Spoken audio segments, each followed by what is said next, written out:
Atiefo ne ahwefo ne nso memwakwa aba ade ba me channel yi so. Moma yeni nkomo. Ene nsemfu abaako mienu bi na mepese me kyire mu kakra. Efisa sede ya enipa bi eyusu no. Me hu ne se omo yusu no out of context. Nsemfu etwi nsemfu a de di kan eye abirabo.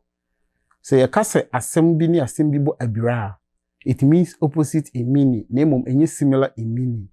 Enti mesra mo se mo yen hye nso. De etosu mienu so eye asem wa ye ka e de qualify white people no.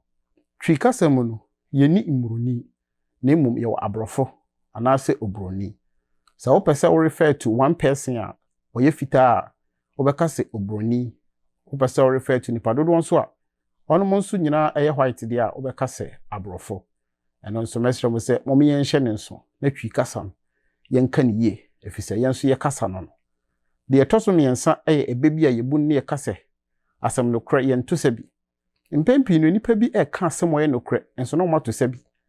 The moment ya wo beto sabi no asem na wo kan ye no kra enso wo pese wo kire nipa na aka kire ne se enye no kra. Me hu ne se ebi mu yesa e de show respect to nipa na wo kan asem na de afa ne ho no.